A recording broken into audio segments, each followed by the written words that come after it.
What's going on, everybody? Welcome into the stream tonight. Going to get things going here in just a second. My box score window has evaded me, so just give me one moment and I'll get that back on screen.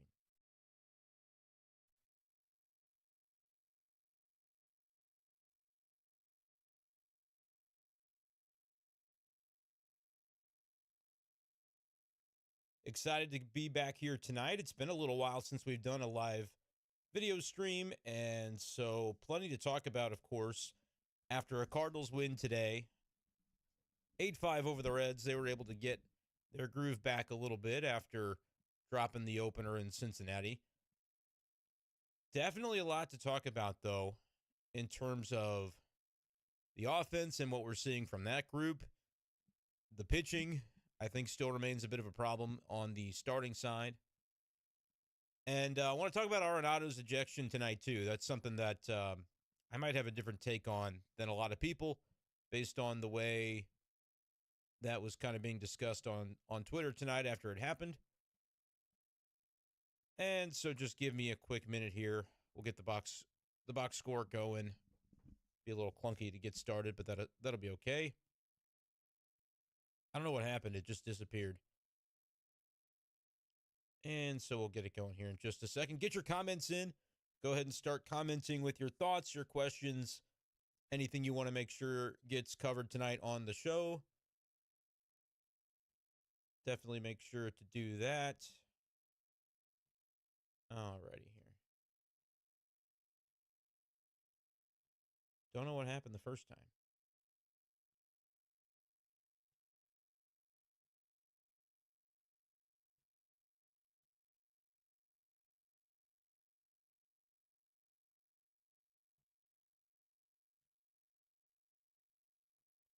That looks okay.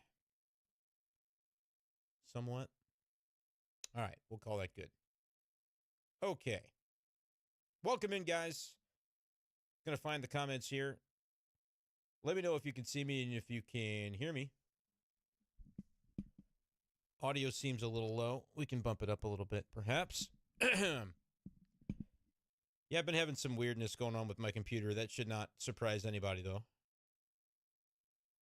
All right, I think we're about ready here to get things going. Just give me one quick beat, everybody.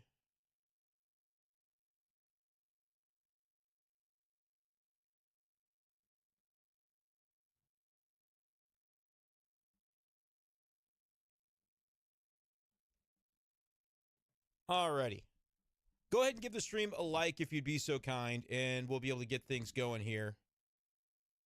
Glad to have you guys with me tonight. Going to do a little bit of a live stream. Get the comments going. Asher saying, thank God they didn't use Libby. Yeah, that's another thing that we're going to have to talk about tonight, isn't it? That was a weird report from this afternoon.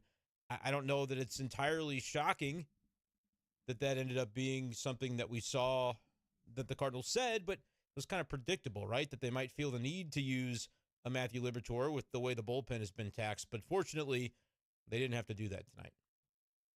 Okay, make sure to like the stream. Let's get the likes up to 10 here, and then I'm going to get going right away after getting a quick sip of water here, and we'll get things started.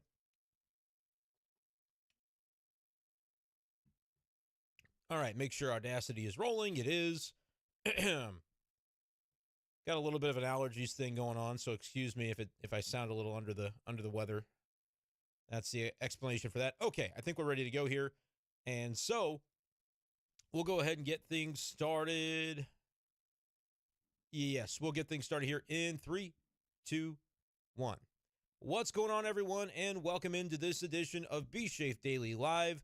As tonight, Tuesday, May 23rd, 2023, we're talking about a St. Louis Cardinals win 8-5 over the Cincinnati Reds as the Cardinals improved to 22-28, which my co-host on the Big Show on KTGR tells me is an important mark for the Cardinals to have reached by the 50-game plateau, because based on his research, and I didn't vet it, I trust him, but he said there's only been a few instances ever in Major League Baseball history of a team after 50 games being 22-28 and being able to come all the way back to win their division. And there's never been a team that's been lower than 22-28 that has done so. And so the Cardinals able to meet that mark But I think the way that we view this Central Division is that the Cardinals are still very much in the mix because, well, it's not that strong of a division. I think it was David Ross that I saw a tweet today that he said, yeah, luckily, the Cubs only 4.5 games back thanks to the shitty play of everybody else in the division, is what I believe Rossi was quoted as saying. So, yeah, the division's up for grabs, and I still maintain that the Cardinals are the best team in it, but they are going to have some issues. Starting pitching remains one, and I think that continues with what we saw even tonight in a winning effort by the Cardinals. As Adam Wainwright, this was a situation where I think pretty clearly the Cardinals needed to get some innings from Adam Wainwright, and he didn't go quite as deep as I think they would have liked to have seen. And so whatever your thoughts are on Wainwright's outing, your thoughts are on the offensive performance, 2 home runs by Goldschmidt was good to see after some of the kind of so-so mediocre at-bats that maybe he has taken in recent days. He bounced back in a big way with a couple of bombs. We can talk about Tommy Edman from the right side against a right-handed pitcher. Saw some good results from him today as well. Maybe that's something that's going to stick around and happen a little more frequently moving forward. I'll be kind of curious to see what ends up becoming of that situation. But a lot to get to from today's Cardinals game, including an Arenado ejection that played into, well, not the result of the game, as the Cardinals still were able to win it, but one that I think Twitter was really upset about because Will Little, the umpire that ejected him, maybe didn't give him a lot of leeway in that spot. I thought, well, there may have been some other things that play with this, and I wasn't surprised, honestly, to see Arenado ejected in this one. So all that and more coming up on B Shafe Daily tonight, B Shafe Daily Live, that is. And gosh darn it, if I can't figure out what's going on here, yeah, I don't know, guys. I don't know where it went. I'm having a hard time.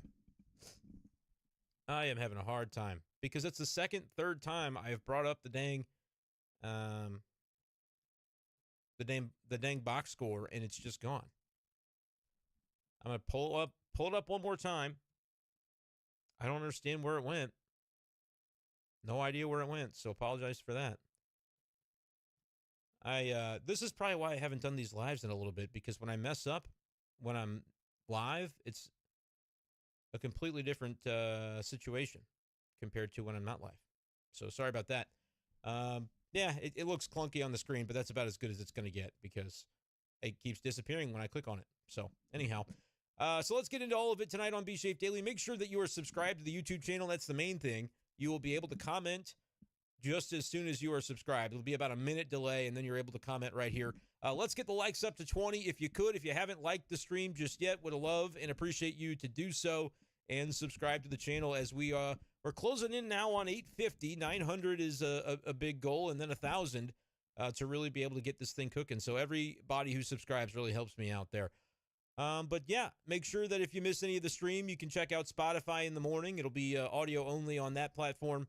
Other than that, without further ado, as they say, let's go ahead and rock and roll. Trevor says, what's up? Glad Liberatore wasn't used in relief today. He very well could have been, since Waino was correctly removed with 77 pitches. Yes, I believe that the decision to take Adam Wainwright out was the right one. He just did not have, great stuff today. He grinded, he battled. It's kind of been the story of his season so far. As we take a look on the box score here, 5 2/3, gave up 8 hits, just the 1 walk, but 8 hits, 5 runs come around to score, and 1 home run. Yeah, that's kind of the kind of start you might expect from Wainwright in this ballpark, unfortunately, because he is a pitch-to-contact guy, especially at this point in his career. And a lot of times you look for that soft contact to be able to help out Adam Wainwright and his game plan and have some success. But in that ballpark, it is just a horrible match. And so I figured Waino would give up a few hits and a few runs today, but the Cardinals, I think, were hoping to keep it below 5 because when they had that 7-3 lead, in that situation, what you'd really love to see is Wainwright be able to go out, give you 6 or 7 innings, at least pitch into the 7th with the way things had been trending, I should say, for the bullpen recently for the Cardinals. They needed more innings out of him than they got, unfortunately. Just a second.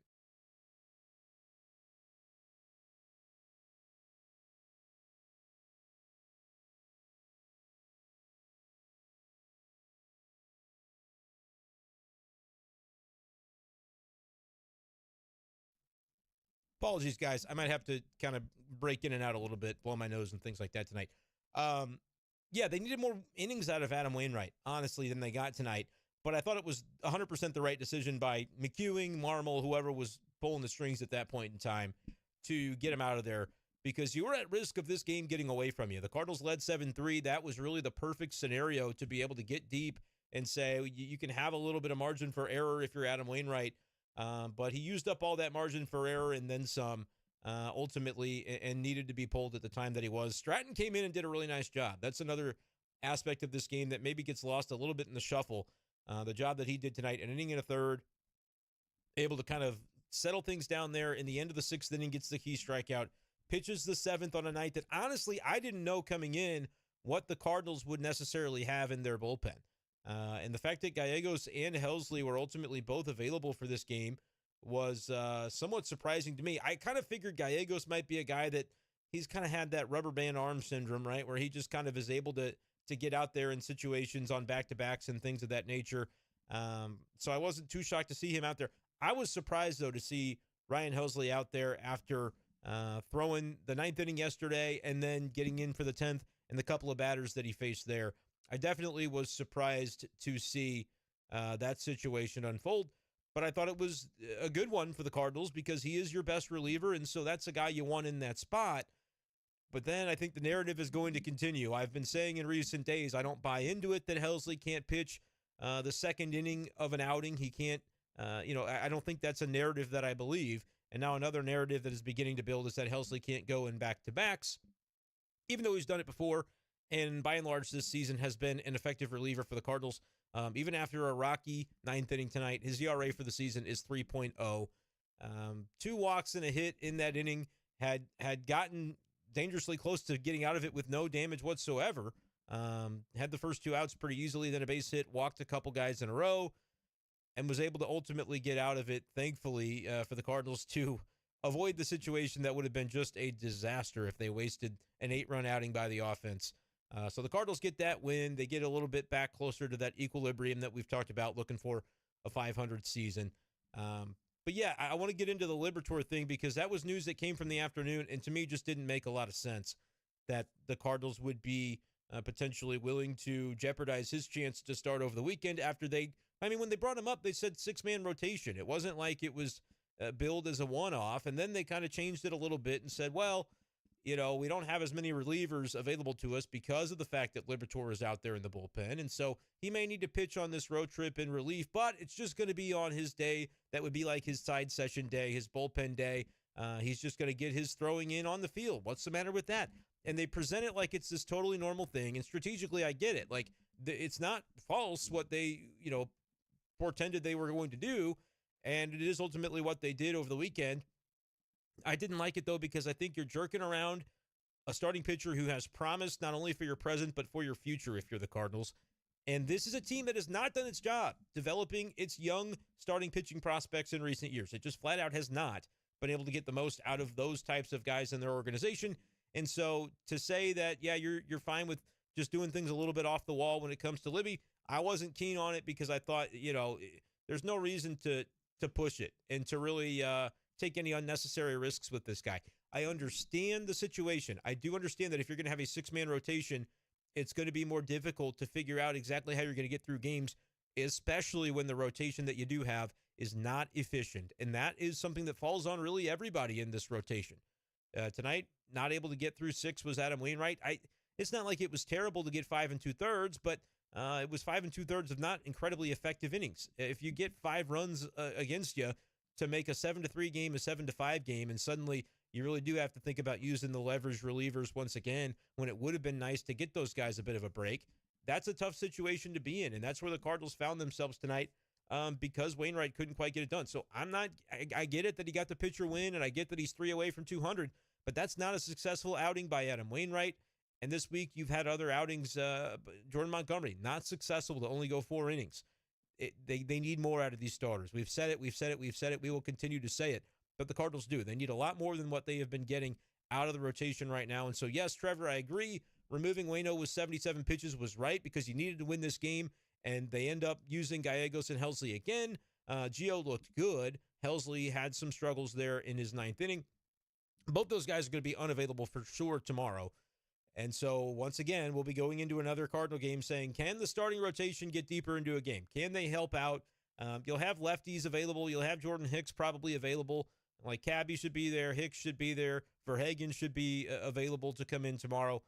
But you got to get 6 or 7 innings out of somebody, and especially when you're hoping to be able to save Liberatore for a start. It's a good thing that he didn't get in, but I'm surprised that we heard the noise that, yeah, he could have been used as a reliever tonight, which would have taken him out of the running for a start over the weekend. Give him a chance to show that he's one of your best 5 starters. And the only start that he's had, he's kind of shown that he merits consideration for that role. And so, to me, kind of disappointing that they're, even though they didn't do it, that they're treating this like, well, it's something that we can kind of move around and it's a little negligible. The story kind of changes. First, he's in the 6-man rotation. Then, well, we need him to throw on his side day. Well, we might need to throw him today because the bullpen.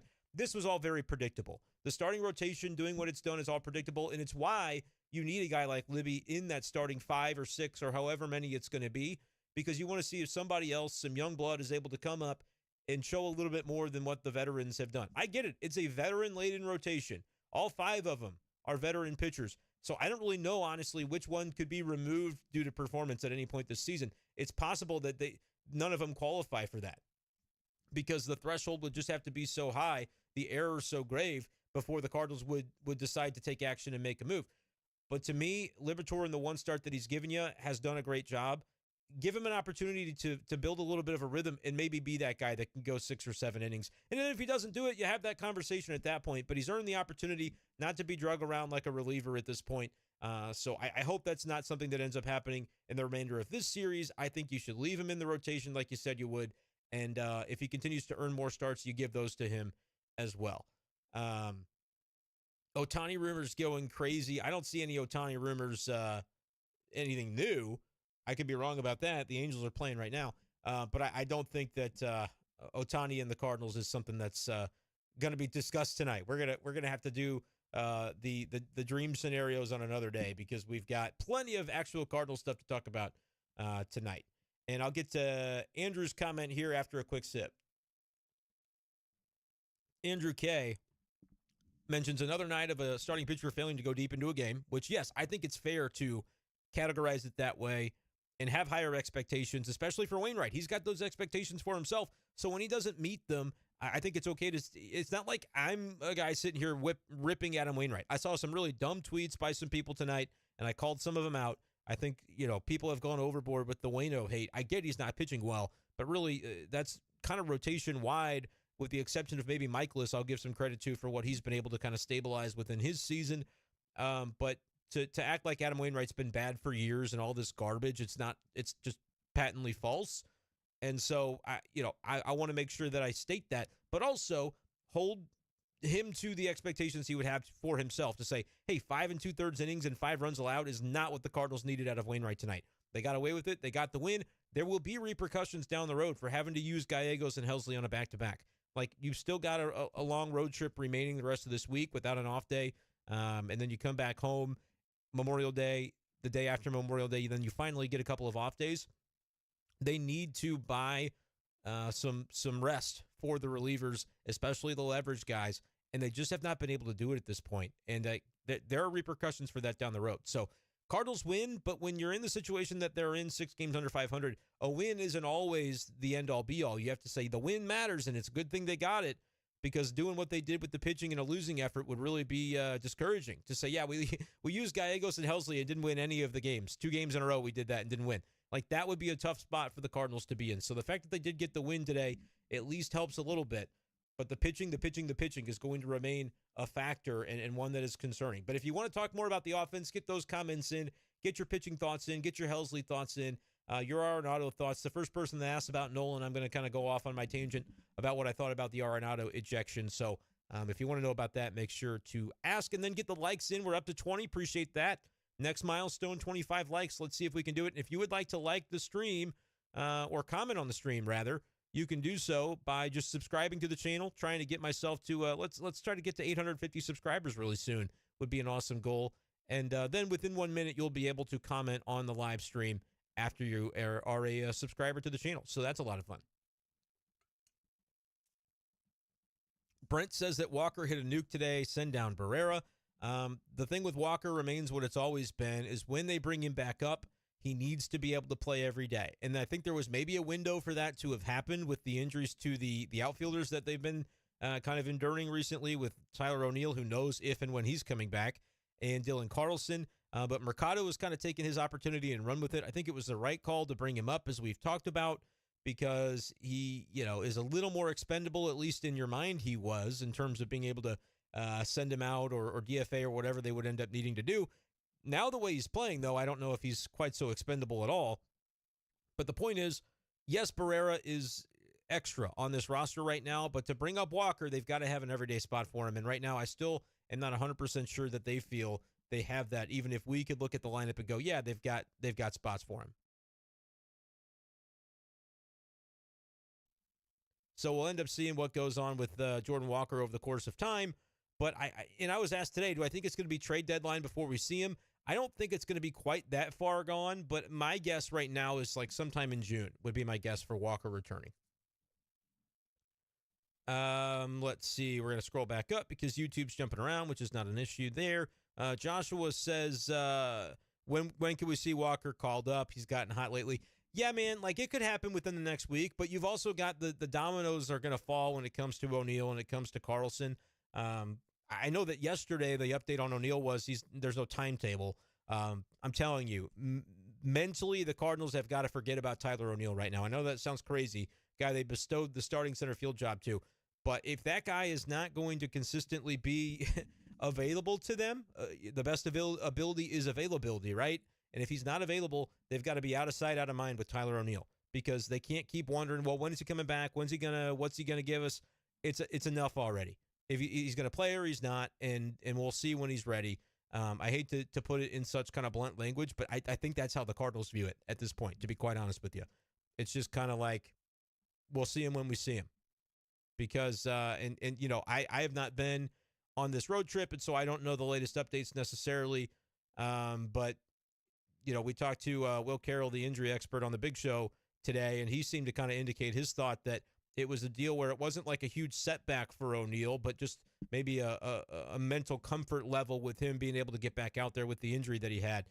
And, like, I'm not saying that, there's no validity to an injury for a guy, but this far along in the Tyler O'Neill experience, you've got to maybe, again, like, you got to have that confidence and comfort before the Cardinals are going to be able to say, all right, we have confidence in sending you back out there and trusting what we're going to get from you. So we'll see what happens with O'Neill, but I mean, I could see a scenario where if O'Neill ends up getting traded or something happens on that front, that would kind of clear a little bit more of an opportunity for Walker. But they're playing a full outfield right now, even without O'Neill and Carlson in the picture. So it's really just about when Walker has demonstrated whatever the Cardinals believe he needs to demonstrate to get him back up here, which, again, is kind of ridiculous because he's the same guy that he was when they called him up to begin the season. He started the season on the 26-man roster.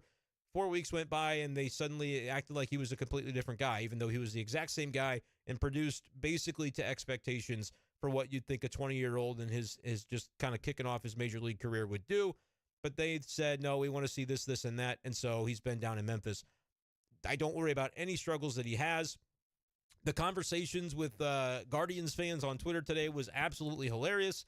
Those guys have no idea how much the Cardinals value Jordan Walker. Why it was confusing to them, I don't really understand, because you could look at almost any list, and he's the top 5 in baseball in almost all of them in terms of prospects, and number 1 in the MLB pipeline list. So kind of crazy to think that people wouldn't understand that, but fan bases are going to fan base, and today the Guardians had their day.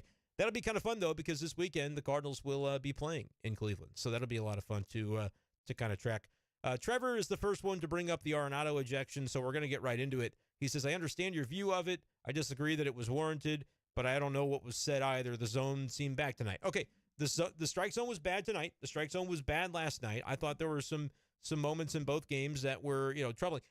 But they continued to talk yesterday, at least on the radio broadcast, about how much that Arenado was just absolutely riding the umpires for the way the balls and strikes were going, and even like going out into the field was still talking and talking and talking. You know how Arenado can get. He's a passionate guy, and so when he's upset about something, if it's balls and strikes or whatever, he's a fierce competitor. He's going to let you hear it as the umpire. And I thought yesterday, the first game of a series, here's why I think it does connect back to yesterday, and it's not just a one-day, one thing. It's the same umpiring crew. And if you're an umpiring crew, you're trying to set a tone for a series and try to not have any of these kinds of issues. And just because you suck at calling balls and strikes doesn't mean you want to hear about it all the time. And even though umpires are terrible, like objectively, a lot of them are just bad. Over the course of time, as a player, you've got to understand, like, you can toe a line, you can walk a line, you can't cross the line. I think the umpires could have ejected him yesterday based on the way it was kind of going, and they didn't do it. And then it was like, okay, it's starting up again early in this game. Was he looking at Will Little? Was he pointing at him? Was he shouting at him? None of those things. But, yes, I saw the ejection before I sent that tweet out about thinking it was like Arenado's got to rein it in a little bit. I think Arenado's got to rein it in a little bit. Cardinals need him too much. He's too important to the team to allow himself to be in that situation. Was it a soft ejection? Of course it was. But I think there is context to it, and I think as an umpiring crew, it was like, okay, enough of this guy. We're not going to do this for 4 days. It's a 4-game series. We're in day 2 of it. We heard it from him all day yesterday. Enough. And I don't think that's right. I don't think the umpires should inject themselves into the game that way. But knowing umpiring the way that you do in modern Major League Baseball in 2023, and that a lot of times they get egos and they get full of themselves and they make it about them, knowing all of those things, I think it is incumbent upon a player at a certain point, especially a star player of Arenado's caliber, to just not do it, to just not talk. And I don't know what was said, and that's the other part of it. We don't know what was said. What was said may have warranted an ejection. I don't know for sure.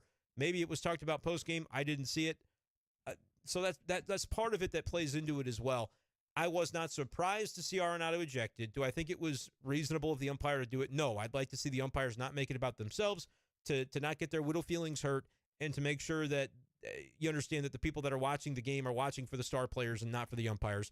I would say the same thing about like the attendance in stadium, but in Cincinnati, we know that nobody goes to the games, and so that's not really a full comparison of like, I paid a ticket to get here. Well, a couple people did, but they wanted to see Arenado. Anybody that was in that building wanted to see Arenado rather than the umpire be the umpire. And so another aspect of it is that Will Little could have given Ollie Marmol more of an opportunity to say, hey, rein in your guy if that's what it's going to be here. But maybe some of those warnings were kind of issued yesterday, or those conversations may have happened. Arenado has been noticeably getting a little bit more agitated recently with things like the strike zone. Had a rough day yesterday and talked about it throughout the game, evidently. And so I think today was a little bit of fallout from that. If you're Arenado, you got to just not put yourself in that spot. That's my take. You're not going to convince me otherwise. We had a long back and forth with a lot of different people on Twitter today. I'm not anti-Arenado, one of the Cardinals' best players. I'm a huge fan of his. I think at a certain point, especially with the season the way it's going for the Cardinals, you just got to not have it's like he tried to get the last word, right? Was he looking at him? Was he staring him down? None of those things. But at a certain point, you just got to let go of getting the last word, especially following a day like he had yesterday. Let me know what you think about that. You're not going to change my mind. I'm not trying to rip him to shreds or anything like that, but I just thought, you hate to see a guy like that leave early in a game after his second at bat of the game, and he's one of your best players. So, and one of your best defenders as well. Cardinals overcame it. Maybe it's for the best because he gets a little bit of a rest that otherwise he wouldn't have had, but that's kind of the way I view that. Let me know what you think in the comment section below. Make sure to subscribe to the YouTube channel in order to be able to comment within 1 minute. You'll be able to do exactly that. We're very close to 25 likes, so let's try and get there real quick.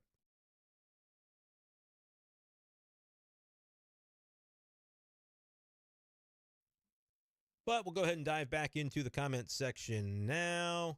Hopefully the volume issue is better now, Ryan. Apologies for that.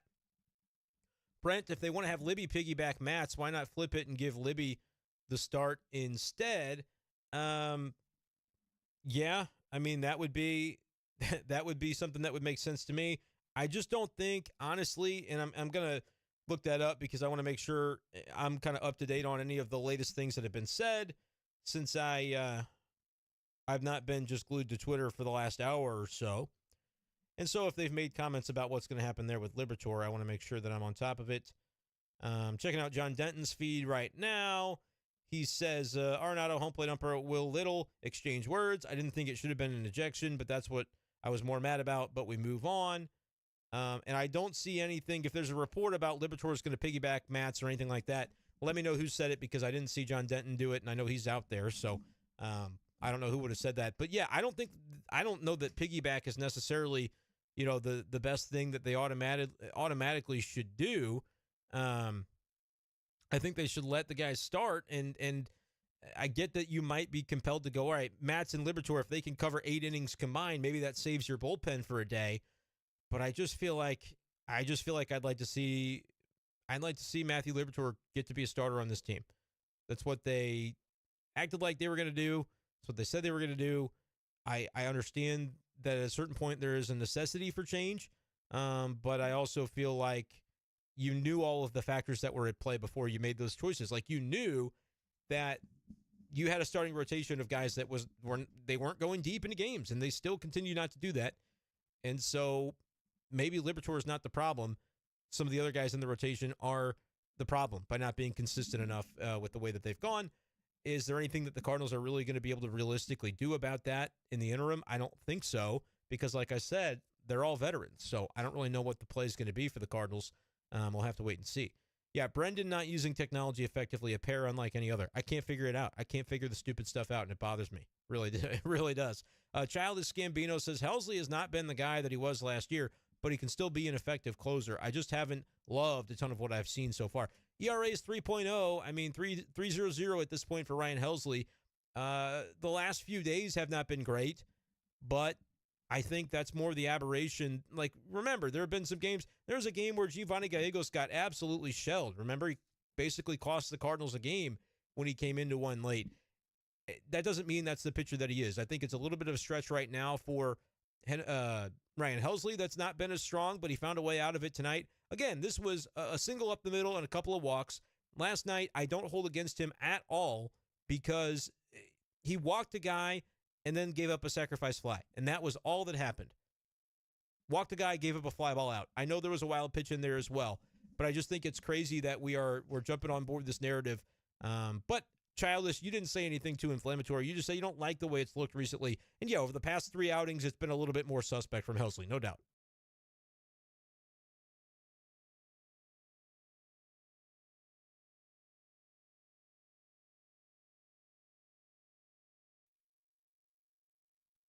And like, the Cardinals are going to have to, hope that he's able to kind of find himself back into the dominant form that he was.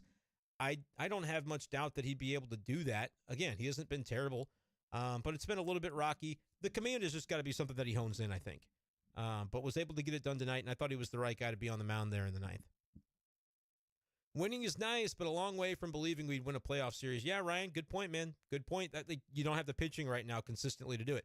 The offense is there. Like, you're going to have to outslug teams, and tonight, that's kind of what they did. 2 home runs from Goldy.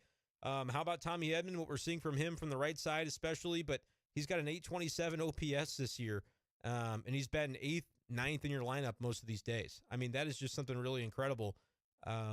He's doing an excellent job. Had a triple tonight.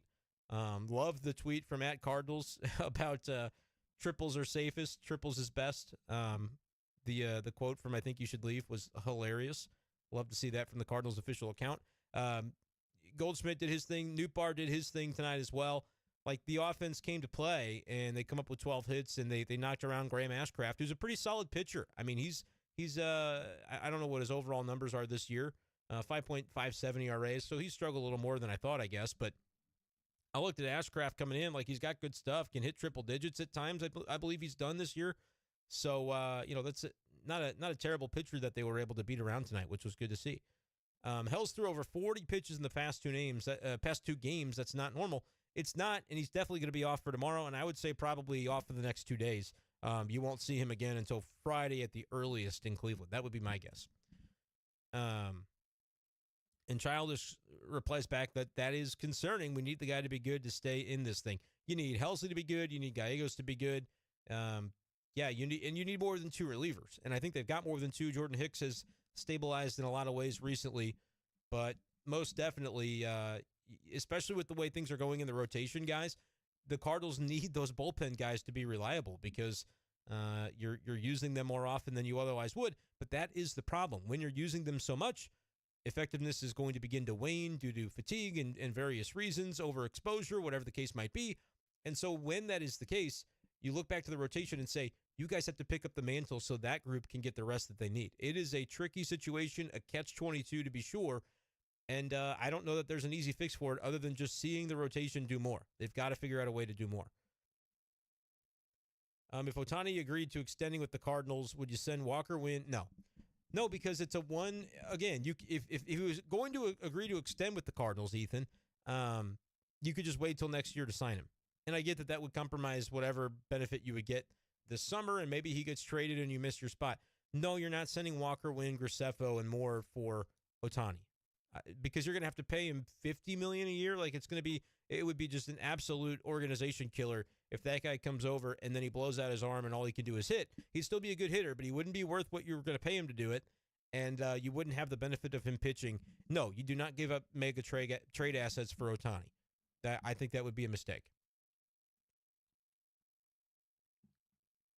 I definitely don't see the benefit of that. Well, I mean, I can't say I don't see the benefit.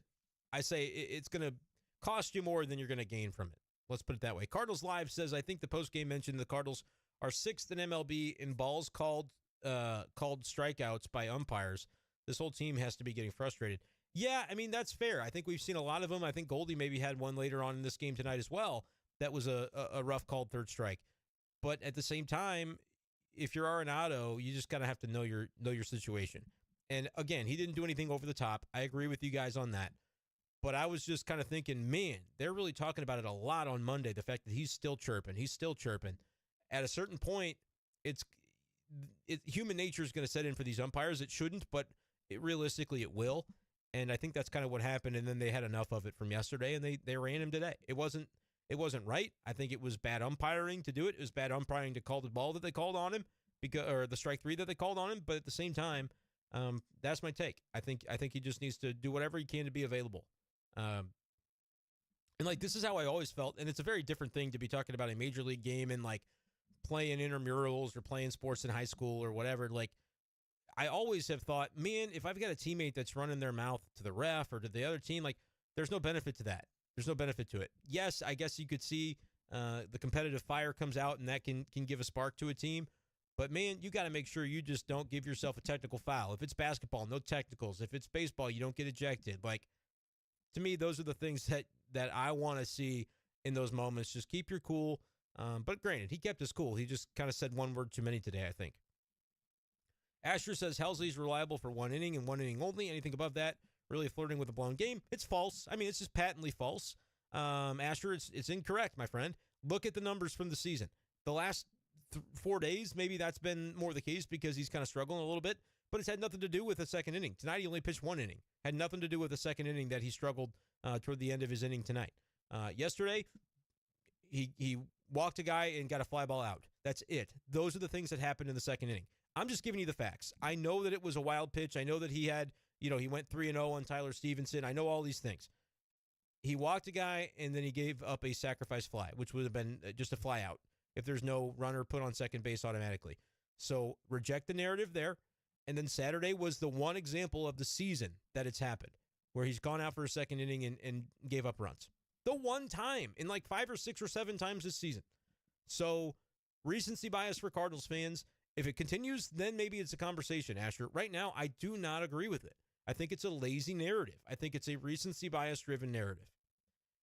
Like, guys should be allowed to struggle, and he struggled one singular time in a second inning. Do not count yesterday. You can if you want. I don't. I think it's ridiculous to not look at the context of the way that inning unfolded yesterday. Like, did he look as sharp? No, I saw that. But he didn't look as sharp later on in tonight's outing, but it was 1 inning. So where's your narrative then? I just don't understand it. I understand it. I think it's a bad narrative, though. Asher wants to be putting a trade package together to whoever wants to make some trades this early. Our pitching is fried, even worse than it was imagined in the preseason. And Blake is asking the same question. Realistically, who can we trade for some starting pitching? Realistically, who can you trade for starting pitching is guys that are good, that are helping the offense. Like, you could get something for Edman. You could get something for Brendan Donovan. You could get, I don't know about Burleson or Yepes honestly having a ton of value. I don't know if that's because, I mean, those are bench guys for the Cardinals. Other teams could get production out of those players potentially, but do they have trade value? I don't think so. Does Tyler O'Neill have and not saying they have none, but they don't have like get you a starting pitcher that's better and going to supplant the veterans that the Cardinals have in their rotation. Because remember, if you trade for a starter in July, you're taking somebody out. Who are they taking out? And don't tell me Jack Flaherty. It's not going to happen. Don't tell me Adam Wainwright. Maybe by July, it could be Adam Wainwright. If he has a 6.5 ERA in July, yeah, Wainwright's not going to continue to pitch. But they're going to give him a hell of a lot more than 5 starts or whatever it's been. And he won today, by the way. It was the winning pitcher. So this was not one in the ledger of like, oh, the Cardinals are about to pull Waino from the rotation. Get a grip. It's not happening. Even if you think it should happen, I'm just trying to be the voice of reason to tell you it will not be occurring 5 days from now. Like, I would be shocked if that were the case, right? So Miles Michaelis has been improved. You look at his last 5 games, he's been much better. Jack Flaherty, hit and miss, but I just don't see them pulling him from the rotation. Jordan Montgomery, he started out as your best starter. He's really struggled recently, but he's not going anywhere, right? So this whole thing about Cardinals fans saying, hey, what are we going to do trading for starting pitching? Totally understand why you want starting pitching. I watch the games just as well as you do, but I don't know how functionally it happens.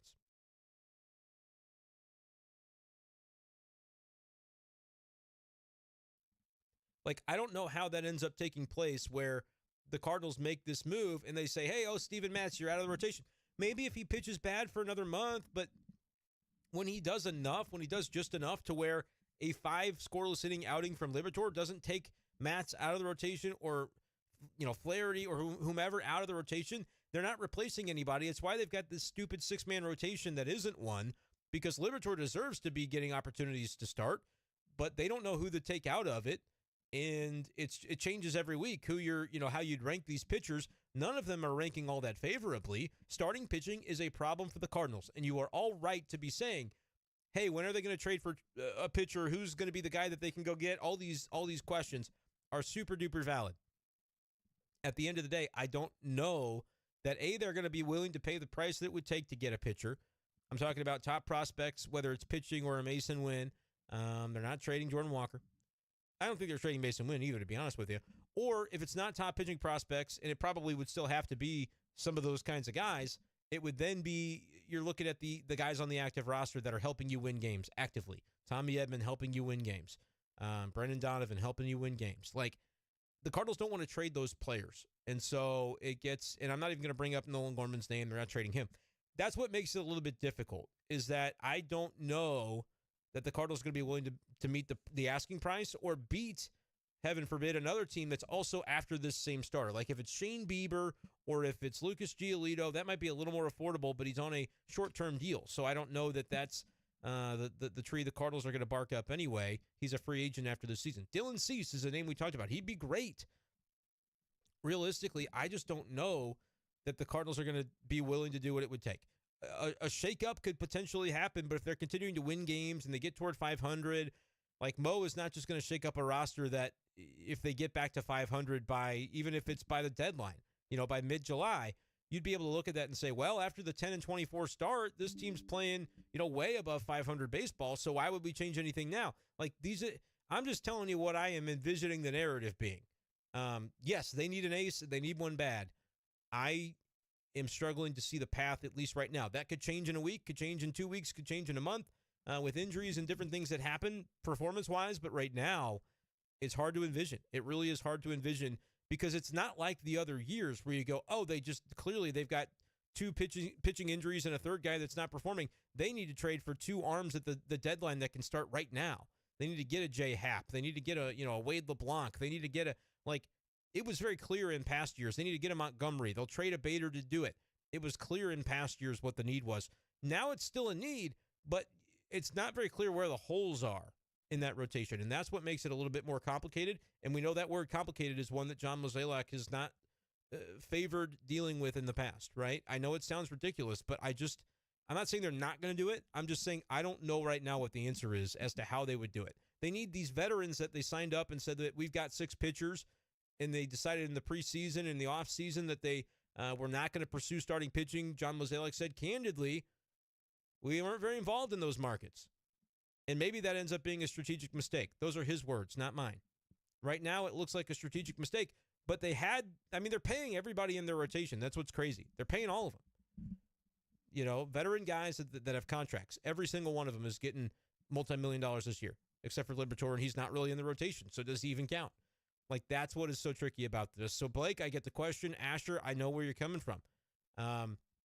When's Libby starting again, asks Aaron. I don't know. It should be this weekend, but I have no earthly idea because they might put him in the bullpen tomorrow. I don't know. They're changing their tune on it because they're desperate. They're desperate for bullpen arms.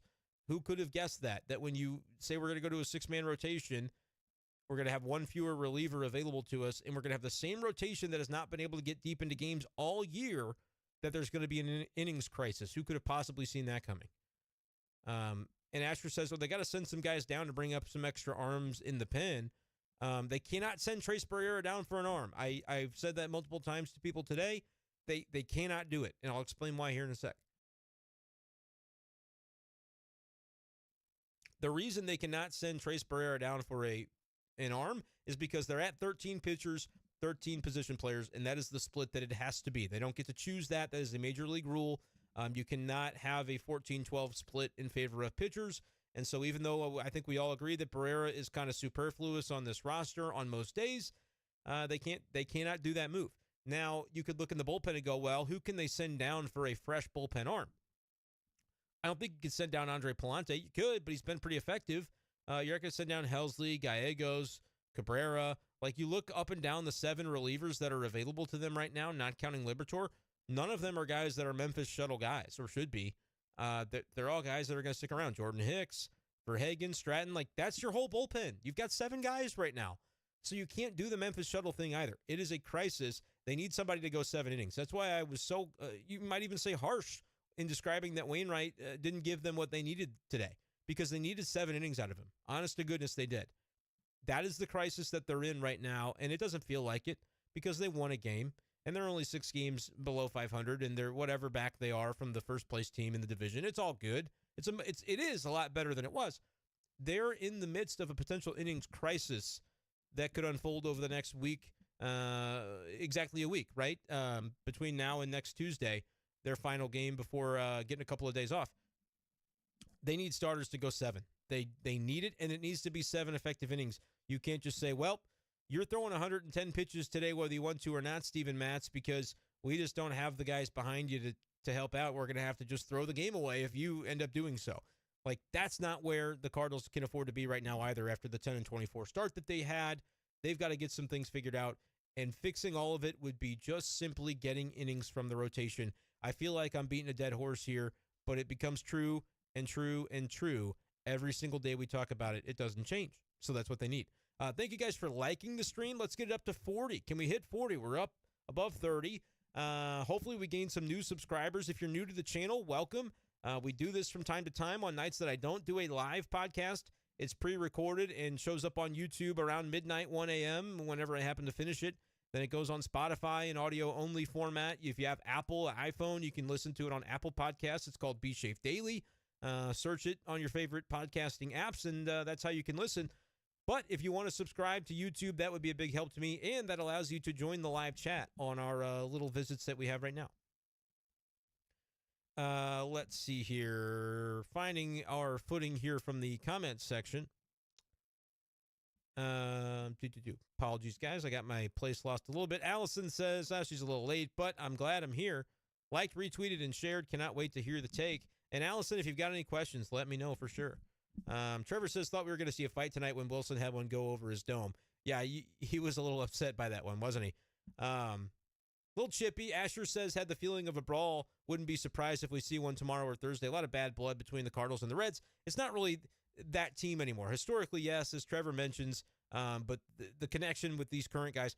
Like, I was in a group chat for one of my fantasy leagues, and they're like, I swear to you, I watch a lot of baseball, and I have no idea who half these Reds pitchers are. They feel like made-up names.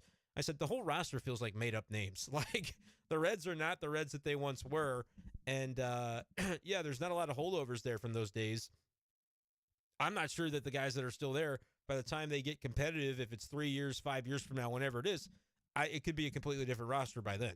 But, yeah, I don't know that there's enough bad blood but with the Reds right now, with the way they are and the way they're constructed.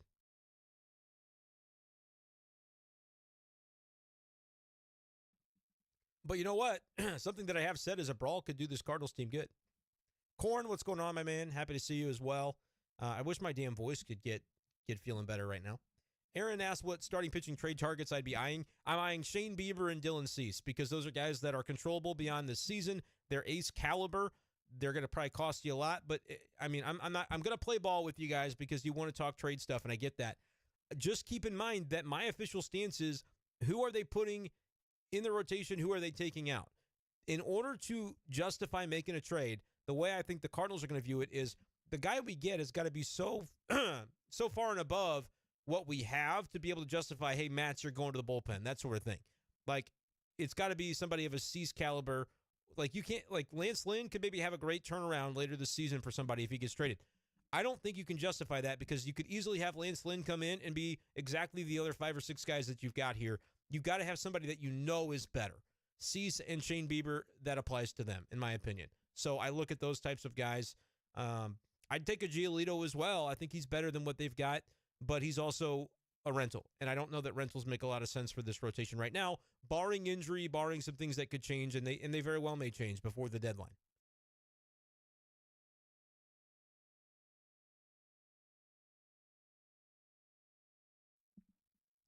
So those are a couple names that I'll give you, Aaron, since I know that you're wanting to know trade targets, and a lot of people want to know that kind of stuff because, yeah, they watch the team every night and they go, this rotation stinks. Like, they're not able to consistently get what the Cardinals need from them. I don't know that they stink, but they're stinking right now. That's the way I would put it.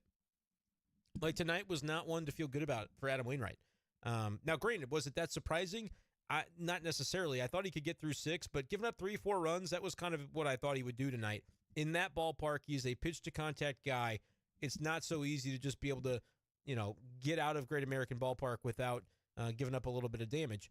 But to give up 5 and to be in that 6th inning and not able to get out of it without risking the game, which is what was happening there when they put Stratton in, that's a disappointment for Wainwright, who wants to be that guy. He wants to be that stopper. He wants to be that ace of the rotation. He said, don't put me in my grave. Don't act like that's all past tense. I still view myself as that guy. I think that's well within his right to do. He should view himself that way. He has to eventually perform like that because so far this season he hasn't. And that's not even commentary other than the numbers. The numbers are the numbers at this point. And I still think it's early enough that he could certainly turn it around, but 6.33 is his ERA. He's got to be better. But I'm just saying, I didn't think tonight was going to be the night that he was going to suddenly throw a gem, not in that ballpark. It's just too tough to do. Just too tough to do. All right, let's jump back into the comments section here. How about Goldy trying to kill that fan today on the second home run? No, that was funny. Yeah, kind of got in the shoulder, I think. You got to pay attention. You got to look alive out there by, even a little bit of opposite field action. That was into right center. Goldy can do that kind of thing, though. Power to all fields, so pay attention out there. Don't get yourself hurt. Corn says, not a successful outing by Waino, but that ballpark is a joke of a park. At least he seemed a little bit more efficient. I would agree with that. I mean, to almost get through 6 on 77 pitches is good. But that's the thing. He pitches to contact, so it's going to happen quick. Like, it's going to happen quick either way. He's not going to walk many. He's going to give up a lot of singles. You hope that he can scatter them a little bit more effectively. Gave up 5 runs tonight. And again, him doing that not only meant you had to cover an extra inning and a third, which Stratton came up with and did a nice job. He was rested and available, so that was fine. But it meant that you had a 2-run game, and then still in the 9th inning, it was a 3-run game, and you had to throw your closer out there. You had to throw your setup man out there, and both of those guys had just pitched yesterday. So in a perfect world, Waino goes 6 2/3 or 7 with the efficiency that he showed, only gives up like 4 runs, and that might not seem like a huge difference. A 1-run difference and only pitching 1 to 1 1/3 more may not feel that substantial, but I'm telling you it is, because Stratton would have finished the game. I mean, I think Stratton easily could have done that. If you're in a situation where it's 8-4 or 7-3 like it was there for a minute, Stratton could throw 2 innings and you don't have to use those other guys, and suddenly they're available tomorrow if you're in a close game. And now they won't be, and there are consequences to that. Like, you're using your B squad tomorrow, without a doubt. Jordan Hicks, they might need a couple innings out of him in the 8th and 9th if they're in a safe situation, because he's probably their best option. Verhagen is going to need to pitch and be good when he pitches, unless you get a deep outing from somebody. And I know that it's not the norm in Major League Baseball these days for guys to go as deep as they used to, but I think the Cardinals are kind of taking it to another level.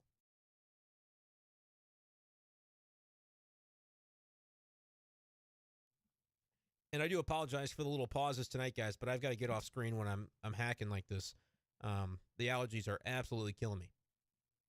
Trevor hates Great American Ballpark. You could also call it Great American Small Park. That would be accepted as well. Corn is wondering if they got Ohtani. Another night, fine. Yeah, we'll talk about another night there for Ohtani. Aaron wanted the Arenado tangent. I gave it, and so hopefully that was good. I'll get to the bottom. If you've got more Arenado comments, let it ride. Here's the other thing, guys. A lot of these comments, it's like, oh my gosh, sorting through these comments. A lot of you have mentioned to me to do super chat on the YouTube live streams where it like highlights your chat. People can donate a special chat or whatever and get their comments highlighted. That will be coming, but I've got to get to 1,000 subscribers first. So if you've got Cardinals fans that you're friends with and you think they might enjoy the channel, hit them up because I'm on that hunt for 1,000, and then we can have a lot more fun on the stream with some different things we can do. They won't let me join the creator program until I get there, and so that's part of the deal for us right now on the channel. Ohtani won't come here. Yeah, I agree. Seems very unlikely that they'd pay him. Ohtani would like to play with Lars Nootbaar. I bet that'd be a lot of fun for him.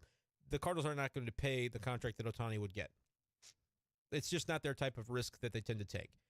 Eric says, didn't they shut down O'Neill again? That's what I saw from yesterday, and no timeline. Like, I would expect to see Carlson back before O'Neill personally, but then any day from now, we could see O'Neill's back in a rehab, and it's like, oh, didn't know that was going on. I guess he's back. And they're on the road, and so I don't see everything compared to if they were at home and I was getting to go to these games and be a part of these conversations. I missed some stuff. But yeah, I think O'Neill is a guy that's kind of on the back burner in the minds of the Cardinals until he's ready to come back out. Don't know what it is. I'm not questioning the severity that he's got an injury that he's dealing with, but at a certain point, if you're the Cardinals, you got to just be real with it and say, man, we've devoted a lot of opportunity to this guy, and he's not available to us. So we have to sort of let that go. Mentally, you got to let that go. That's where they're at right now, and I don't blame him. I hope he comes back and it ends up being great, but, right now it's just kind of hard to see the path, at least in the interim with the shutdowns and the setbacks that he's having. Austin says that Helsley was historically unreal last season. Expecting that again would be crazy. I agree with that. Like an ERA of 3, maybe a little bit of an elevated whip because he's walking some more guys. It's not perfect, but I don't think it's anything to bemoan. I agree with that. The Grave of Einstein says, Alex Cora smiles upon the Helsley in the 9th decision. Glad it worked, though, and we saved Libby. Yeah, that was the move that the Red Sox really used 2 days in a row with Kenley Jansen, and Nolan Gorman made them pay both times. Fortunately for the Cardinals and their fans, today that was not the case. Helsley ends up getting the job done. Ryan, appreciate you helping me out with the audio thing. It wasn't something I realized. My board can be a little touchy. No doubt about that. Korn says, my mom saw you sure about that tweet? And my dad goes, who posted that? And she goes, some idiot on Twitter. I went to defend your honor. You're not just some idiot on Twitter to me. Well, Korn, I appreciate you, brother. Honestly, and that's from I Think You Should Leave, the show on Netflix that I think is having a 3rd season come out really soon, if it didn't already, with Tim Robinson. And I'm telling you, there was a tweet tonight from the Cardinals official account that referenced that show. And it's just very good, absurdist sketch comedy. If you haven't ever seen it, I absolutely crack up when I watch it. And so, you sure about that? I had to use the GIF, and I'll probably use it a lot more moving forward. CJ says, need to split the series at least. Man, I would say you need to go win the series. This is a bad Reds team, and you need to treat them like they're a bad Reds team. Now that you evened it up 1 apiece, go out there and get an outing from somebody. Like, they're going to score 6 or 8 runs every game. The Cardinals are not going to leave one of these games with like a 3 spot at the end of a game. I just don't think that's going to happen. So get the pitching going, and they'll be all right.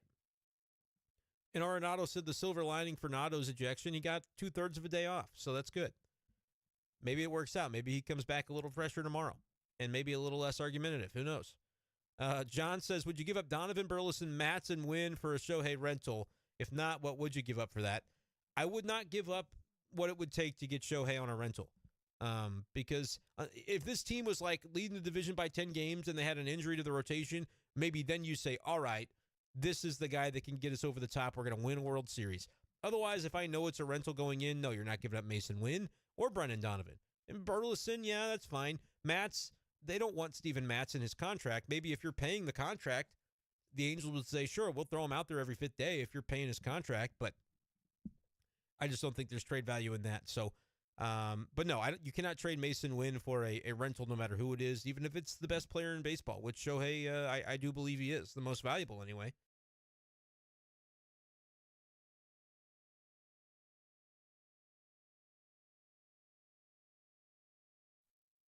So, yeah, that's just not one that I think realistically the Cardinals should do, would do, could do, any of the above. Eric says, wondering why Contreras or whoever is calling for Helsley to throw so many sliders. Dude throws 102. Give him the heat. I think sometimes what happens, Eric, is that when guys are not commanding the fastball, the catcher gets a sense of that, and he's like, well, if we think he's going to be able to locate the slider a little better, then maybe that's the play. But tonight, that didn't seem to be the case. Like, the sliders were getting kind of spiked as well from Helsley. But again, 103 is what was spiked yesterday with Barrera back there. So the command is a little bit rough right now for Helsley. I'm not going to deny it, but I don't think it's some indictment of him as a pitcher or a long-term thing that, like, oh, now he's this guy who can't go back-to-back or he can't throw a second inning. Like, I think those takes are a little premature. But, yeah, his command has been a little bit lacking recently. But we've seen that from other guys. We saw it from Gio for a time. We saw it from Hicks for a good long while. And then we see him kind of bounce back. And that's what the Cardinals need from Helsley is a couple of days off and then to find that bounce back. But I get you, Eric. I think it can be just a comfort thing sometimes for pitchers when the command is going rough the way that it has recently for Hels.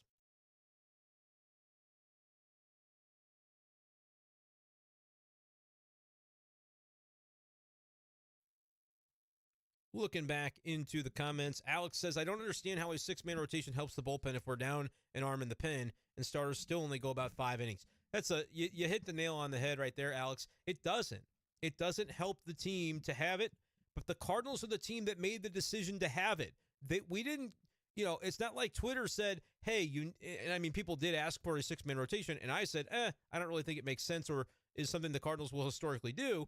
But then when they did it, it was like, okay, because they've got this stretch coming up, that's fine. But it only works if you don't have guys going 4 innings, 4 2/3 innings every other day.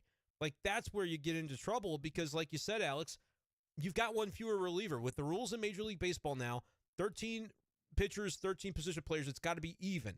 And so the fact that you're hamstrung if you don't use Liberatore in the bullpen, but you're also damned if you do because it's a dumb decision. He shouldn't be getting jostled back and forth between starting and relieving. He should be a starting pitcher. That's the Cardinals that have put themselves in that situation, though. Like, I agree, it's a little weird, and I'm not a fan of it. But it's almost like what you've got to do if you're unwilling as the St. Louis Cardinals to make a decision and say, hey, Steven Matz, you've had some better games, but we got to try something different. You're in the bullpen, then this is what you're going to end up with. It's just a reality. And I'm not saying it would be the right move to take Matz out. He's had some better games. But if the Cardinals don't have the cojones to look at one of those starters who's the veteran and say, right now we're going to try something different and deal with whatever those consequences are, then this is the dance that they have to play when it comes to getting Liberatore opportunities. But I think long-term it could be more damaging to him than we realize, and that's the thing you want to look out for because the Cardinals have used up their good grace when it comes to not getting the most out of their pitching prospects in recent years. The development of pitching with this organization has been lacking over the past few seasons. The days of Carlos Martinez starting as a reliever and going into the rotation and shining, and Dakota Hudson even doing the same in his first year as a starter, like that hasn't worked for the Cardinals in a long while. Jordan Hicks, they tried it with, didn't work. He didn't end up sticking as a starter. Like the days of Adam Wainwright closing out a World Series and then becoming a starter and on a potentially Hall of Fame track, if not at least a team Hall of Fame track, they haven't done that in a while, and so we can't pretend like this is just the way the Cardinal way with that has worked. It has not. Cardinals Live says the Brewers signed Julio Teheran to throw a Band-Aid on their rotation, on their pitching woes. While the Cardinals pitching is not ideal, luckily it's not our strength. The teams that the Cardinals are chasing are literally losing their legs. Guys, it's the Cardinals and the Brewers in this division. I have completely dismissed the Pirates in my opinion. I'm not looking at the Reds. The Cubs could surprise people at some point in time, but I'm not projecting it. In the Brewers, their pitching is just so far gone, and that was their strength. Like Cardinals Live mentions, that's the strength of the Milwaukee Brewers. It's not their offense, for goodness sake. Look at their lineup. They've got a few good hitters, and then they've got guys that are just trying to scrap it together. The Cardinals have a guy batting 8th tonight who's got an 827 OPS, and suddenly he's starting to hit more right-handed because he might just be right-handed, but he's doing it against right-handed pitching, and he's having success with it. It's not that he does it all the time, but he may start to. That dude's got an 827 OPS, and he's batting 8th or 9th most of the time. The Cardinals' strength is their offense. If their pitching could just be good enough, they're going to win this division going away. even though they're down by a number of games right now, that's still the way that I view it. Go ahead and like the stream, guys, if you haven't done so already. Would love to get up to 40 tonight before we get out of here. But we'll give it another 10, 15, 20 minutes or so if we've got comments still rolling through. But I'm going to kind of start to scroll and see if anything pops out to me. Did I think that Matz was a good signing at the time? Is a great question by Jesse. We need to cook. Here's what I thought about the Matz signing. If you take it back in time, this is great context. Take it back in time. Remember what was going on in baseball at the time. That was like a week or so before the lockout, the MLB lockout, where for an entire offseason, Cardinals couldn't contact their players. They couldn't work on a game plan. That's why Jack Flaherty comes up to spring training and it's like, oh, I've got this shoulder issue now. And we spent all offseason not able to communicate and resolve it because it would have been illegal to do so. Like, that was what was going on in the world. And the Cardinals knew going into that offseason that they needed to sign a pitcher to fill like a middle of the rotation type of hole. And they decided that Matz was the guy they could get, and they didn't want to have to wait for the uncertainty of when the lockout would end. And so I praised the Cardinals for getting their guy ahead of the deadline. I praised that it wasn't a massive contract. $11 million a year for 4 years is not crazy. But I wasn't sure about the quality of the pitcher. I thought, yeah, he's had some good years, and like it's not an overpay. So ultimately, I was okay with it. But at the same time, I didn't think he would be this rough. I didn't think that he would have a 5.5 ERA or whatever last year and then miss most of the season injured. That was a little bit of bad luck. I mean, that's just had an injury that was not even related to pitching. He was bounding off the mound to get a comebacker and hurt himself that way. So that was unfortunate. But yeah, I mean, to answer the question, Jesse, we need to cook. I thought Matz was a okay signing because I could see the plan of what the Cardinals wanted to do there. They wanted to have it accounted for and not take the risk of what the lockout could bring. Is that unfortunate for the Cardinals? It is, because I don't think John Mozeliak operates as well under pressure. He operates when it's the offseason and the other team's under pressure. The Rockies are under the pressure to get rid of this Arenado contract because the world knows they don't want it, and the Cardinals are happy to do it for him. Those are the ways that John Mozeliak can take advantage of a market.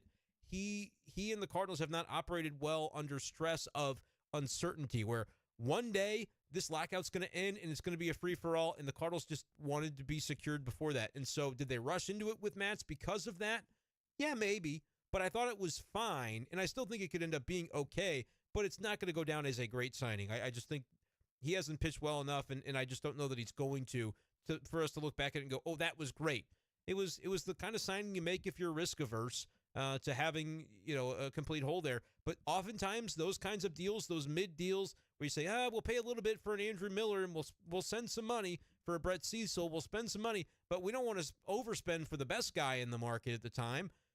I think that's kind of what it is with Steven Matz and Mike Leake and Dexter Fowler, and like you could go on and on and on. This is the Steven Matz deal is exactly the kind of deal the Cardinals have signed over the course of time, and you had the lockout looming as another factor that made me go, whatever I think of it doesn't matter. This was the deal the Cardinals were always going to do, so here it is. That's kind of how I felt about it, to be honest with you.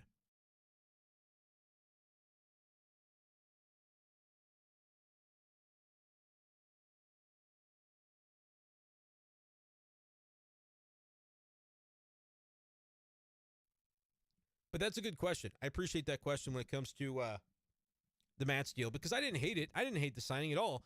I thought, yeah, it's always good to have another lefty in the rotation. I thought he'd be much better, though.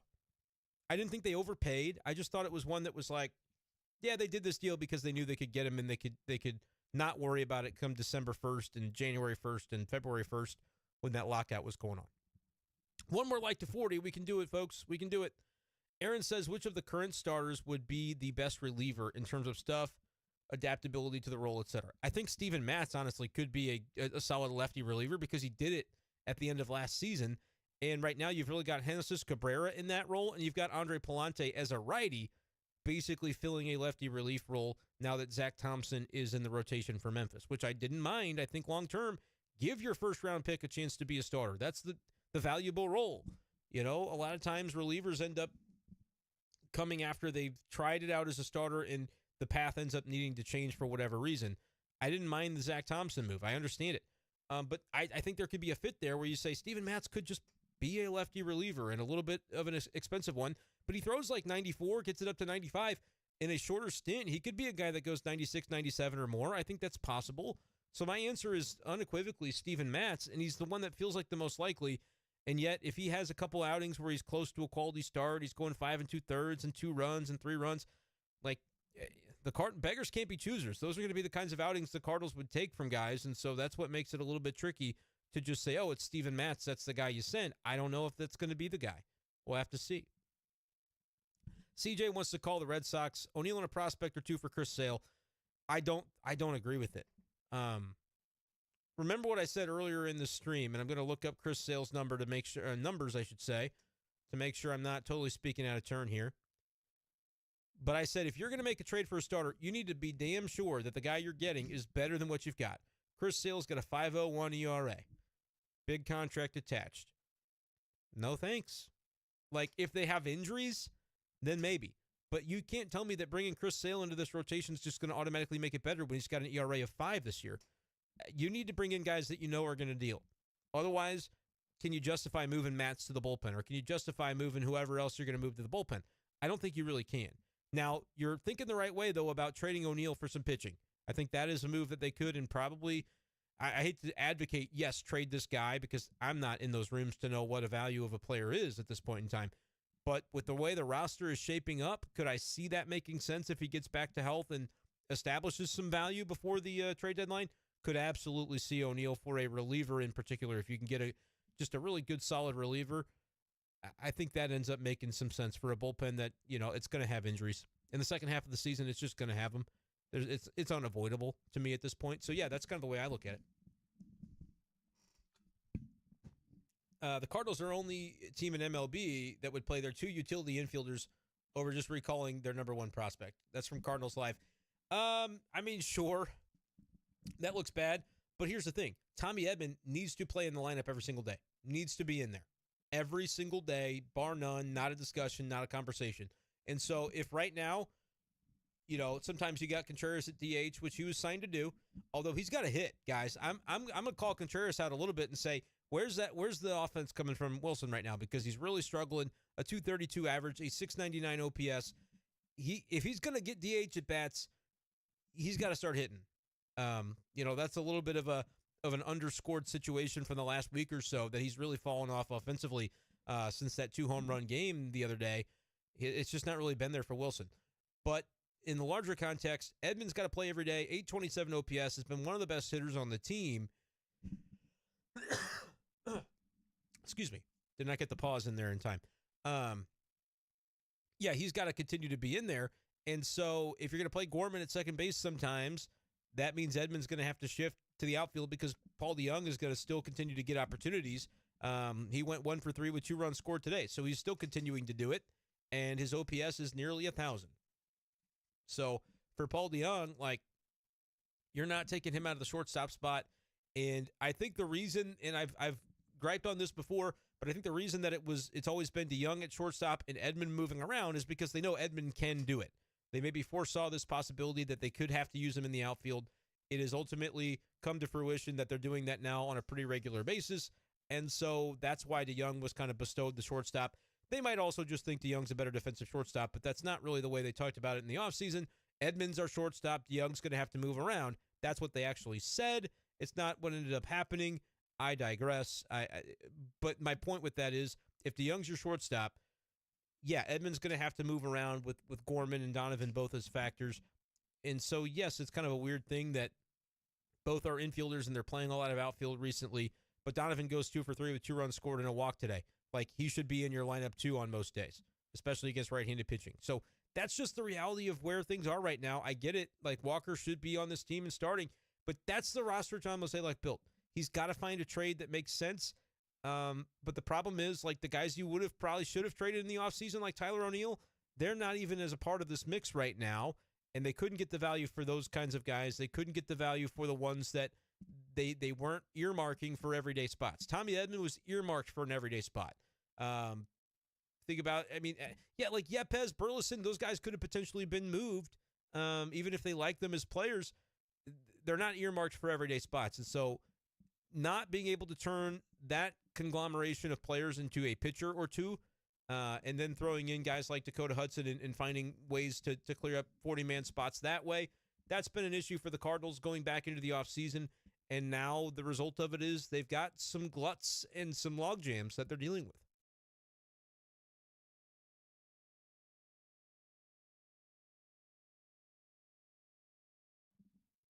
And, they probably will continue to have those things. So we'll have to wait and see what happens in terms of the way they want that to play out. Jordan Walker will be back. I'm going to say not till about June, though. That's what I'm looking at, sometime in June. Aaron says, I've heard of some indie leagues having a hybrid DH rule. If the pitcher goes 5 or 6 innings, you get to keep the DH all game. If they get pulled earlier, the DH comes out too. It incentivizes deeper starts. Do I like the idea? Yeah, they've talked about using that. I think the indie leagues, the Atlantic League, has kind of been the guinea pig league for Major League Baseball. And I think they're using something like that this year.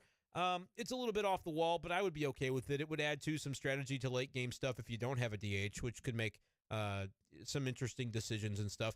Like, we don't miss the double switch and stuff as much as we said we would now that there's a DH everywhere in baseball. But at the same time, I honestly end up kind of thinking that it would be cool to have some of that back and to incentivize these deeper starts. But for the Cardinals, it would be a disaster because they're not pulling guys after 4 2/3 because for their health and they enjoy it.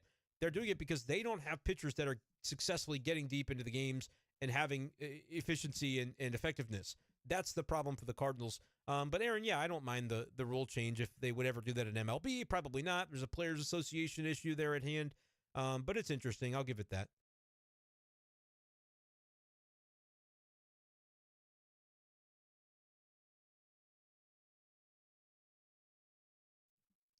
Oh, man, absolutely getting killed here by allergies.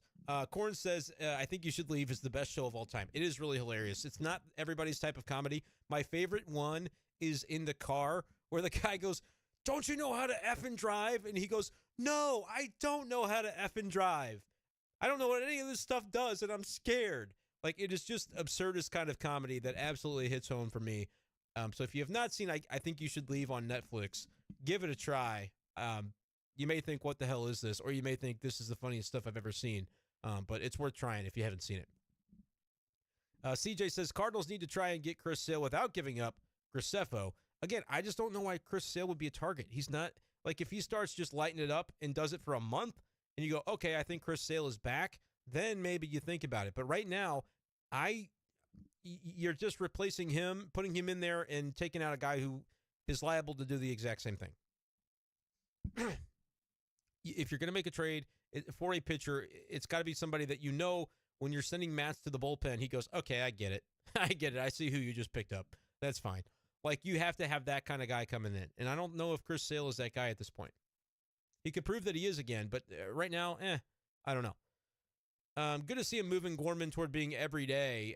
The evaluation of his second base defense this year, Aaron, I think he's been great. And he made the best defensive play by a Cardinal this year, bar none. Like, he currently holds the web gem of the year by a St. Louis Cardinal on that play he made a week or so ago. Got on the third base side of second when Liberatore made his start, was the game that it happened. And it was for out number 3 in an inning. He crossed over and did a jump throw across his body to get the out at first base. To me, that was the best play I've seen from a Cardinals defender all year, and that came from Nolan Gorman. So, yeah, I think he's turned himself into a plus defender, honestly. He'll make some errors now and again. Who isn't going to do so? I have nothing negative to say about Gorman's defense. Honestly, I think he's very solid. Is Shane Bieber still good? I think so. I think he's certainly better and more of a sure thing than Chris Sale. So, yeah, I'm still in on Shane Bieber for now, but I rank him below Dylan Cease for whatever that's worth. If you're not going to start Libby, piggyback him, yeah, I would say let the starter plus Liberatore cover the entire game tomorrow, except for maybe the 9th. That would maybe be the way that you could go about it to save the bullpen. But I just don't think it's really fair to him. But hey, it would still be bulk innings that he would get, so whatever. Spencer says, I hate to say it, but I have a really bad feeling Matz is going to get shelled tomorrow. If he does, Libby will be coming in for about 4 or 5 innings tomorrow if that happens. If you're down like 7-2, first of all, you got to get Matz innings. You got to try to get him deep. But if he has a bad game, yeah, it may be Libby that comes in, which I don't know if that's a very fair spot to put him into, but that's just maybe the reality that it could be. Allison wants a prediction about the next time through the rotation, improvement, injuries. Will Wilson catch them all? Yeah, I like that last question. Wilson has still not caught Jordan Montgomery. I don't know what to make of that. I don't know if that's a thing. I would say the last 2 times, if I'm not mistaken, that it's happened since Wilson has come back, to being an official catcher again, the Cardinals have been facing a lefty starter on the other team, which has been a reason that they get Andrew Kisner's bat into the lineup. And so it may just be that simple, but I'm paying attention. Like, I think if you want to convince me that there's not something there, Wilson needs to catch Montgomery the next time. I don't care if it's a lefty that's pitching and you want to get Kiz's bat in there. DH him if that's what you want to do. But so far, I don't even know if it's been asked about. Not when I've been there because it's been sporadic, my availability for pre-games recently because of my radio show, and then they've been on the road. But that's definitely one that I kind of wonder about is like, all right, if he doesn't catch him the next time, that's got to be something we look at a little bit, right? So we'll see. But my prediction, I don't know about improvement. Like maybe when they get to Cleveland, but it's going to be hard to imagine improvement from the rotation the next 2 days because they're playing in a fake ballpark. It's good for the offense. I think it's why the Cardinals can win the next 2 games, but the ballpark is not conducive to suddenly shoving as a starting pitcher. It isn't. Matz was shy in the year. The Cardinals should have signed Scherzer. The Cardinals should have signed Max Scherzer like 4 different times. So I hear you there, Aaron. But yeah, does Matz have enough secondary to do well in relief? I think it's the opposite. You don't have to have secondary to do well in relief. You have to have secondary to be able to stick as a starter. That's the way the Cardinals have always treated this. Ollie has said it multiple times. Like if you've got the stuff to be a starter, you can be a reliever. It's the other way around. That sometimes does a reliever have enough secondary to be a starter? Matz wouldn't need more. He wouldn't need to use his entire arsenal in relief if you're only going one and 2/3, whatever. So yeah, Matz could be a reliever. Like it doesn't go the opposite way. Does he have enough to be a starter is the question. And with the curveball being so-so for him recently, and he hasn't had confidence in it, maybe that's a factor. But yeah, he's got enough to do well in relief. I think he could be a fine reliever. Overpaid for the job description, but don't worry about the salary right now. Worry about what helps you win games. Hashtag everyday Edman. I mean, that should go without saying. That should go without saying. But I appreciate the new hashtag, Trevor. My buddy Andy that I do the big show with did not like hashtag every match mercado that I tried to get going. He said it was too wordy, too many syllables. I just don't think that's fair. I like it with the alliteration that we had. So that's what I did. Trevor says you'd be paying for the name value of Sale at this point, and I don't agree with that.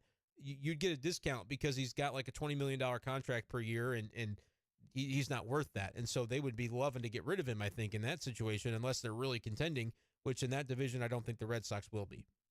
So I don't think you're paying the name value of Sale necessarily. Like if he is made available, you can get him for cheap. Anybody could. But if he's not made available, then that's a different story. Aaron wonders, in a scenario where the Cardinals trade for pitching, how Waino would profile in a relief role, pitching backwards, 60+% curveballs. Yeah, he might profile fine there, and that may be something the Cardinals need to look at eventually, Aaron. I don't think it's going to be yet. We're not looking at that just yet. He's got to get that 200 wins. Like, you may say, oh, that doesn't matter as much as winning a World Series would and get to the playoffs, and you're right. But he won today. He did pitch into the 6th, couldn't get out of the 6th. I still think Wainwright's got it in him to bring this back, and this is just going to be the wrong podcast for a little bit if you're ready for me to bury Wainwright and call him to go to the bullpen. I'm not going to do it after 5 starts or whatever it's been. Others are willing to do it, and maybe they're right, and I'm the one that's going to prove to be wrong, but I'm going to give him more time. I think he's earned that. Especially it helps when they win his start like today. I know the pitcher win is kind of silly because I'd rather have some of those Monty starts where he went 6 and gave up 1 run and lost than what they got today from Wainwright in a win. But that's the reality, is that it buys you a little more time when you win. Scott says, is it realistic to think that if Matz moves to the bullpen, he could be a quasi-starter to come if there is an emergency and a starter cannot make it past the 2nd or 3rd? Yeah, I think he'd still be a little bit stretched out compared to other guys, Scott. I think that's, like I said, I don't know if they're going to do that with Matz, but if that came to pass, yeah, he could be sort of a guy that could stretch out a little bit too. Zach says, love your show. Nice to have some late night, and he lives in Indianapolis, Cardinals discussion. Zach, appreciate you, man. Make sure you're subscribed, and thank you for commenting. Appreciate you being here. I guess you are subscribed because if you commented, you have to be. Ethan wants to sell high on DeYoung. I don't think they can afford to do that. There's no market for Paul DeYoung right now in a trade. First of all, it's May. Second of all, he's starting every day for the Cardinals, a team that's trying to win enough games to get back into the playoff hunt. So I get it. People think the other shoe is going to drop. The bottom is going to fall out on Paulie D. I understand. I think the changes he's made are a reason to believe that won't happen, though. right? He has quieted the front leg. They showed a really good graphic, or not a graphic, but a replay, a slow-mo on the broadcast the other night, where you just could see the difference. In the front foot does not just get this big knee kick into the air. It's very much under control. And, like, I think he's a little more settled at the plate and able to have more success because of something like that. So I get it, but I think I think you're looking at it the wrong way. Look at it as, let's see Paul DeJong continue to do what he's doing so that, you can add another legit bat in the bottom of the lineup, because a lot of teams don't have a Paul DeJong and an Edman hitting 7-8 in their lineup on a given day. Like, teams don't have that, and the Cardinals do. It's what sets them apart. They just need to get the pitching to take advantage of it daily. Ethan says they weren't afraid to take bold stances on Contreras with $87.5 million, but moving Matz to the bullpen would be too bold with $44 million. I think they should make the move to free up Libby and prospects. I get it, but then what happens is, like, keep this in mind about Libby. The prospects, first of all, aren't ready to join the rotation yet. Libby is the one that is. His best start, his only start, was 5 innings and did not record an out in the 6th. What happens if he just ends up doing more of the same? 4 2/3, gives up 2 runs. 5 1/3, gives up 1 run. Like, that'd be fine. I think I have higher aspirations than that for him. But there is a world in which that happens. But my thing is, you need to let Libby fail before you can say that, oh, he's not suitable to this role compared to somebody else. Like, you got to give him the opportunity to mess it up and not do it because he came into a bullpen role and messed it up that way. Like, that's not fair to the guy. Let him start. I agree, and that's why I thought the 6-man rotation would make sense, but they found a way to kind of muck that up too. And so who knows? But Ethan, the thing with Contreras is I think they were desperate and they needed a move. And to their credit, like, it's paid dividends in the way that he has had the catcher ERA go down since he's come back. They handled it so poorly, and the optics could not have been worse. But that move worked out. Now, basically, Ethan, though, would say, well, why can't it work out with moving Matz to the bullpen as well? And I can understand your thought process there. But the other part of this is Steven Matz has not pitched quite so poorly recently compared to where he had been. I mean, you look at his last start, it was not great in that he didn't get through 5 innings, but didn't give up any earned runs. It's been since the 2nd of May since he's given up more than 3 earned runs in a game. His ERA has dropped down over the past few starts, so he's going to continue to get more opportunities if he keeps pitching a little bit better. But he and everybody else has got to go deeper into his outings. That is really the issue right now for this team. Take a quick drink, and then we're going to try to wrap things up here in just a few minutes. But if you've got any more good comments, get them in now, because I want to try to get to all of them.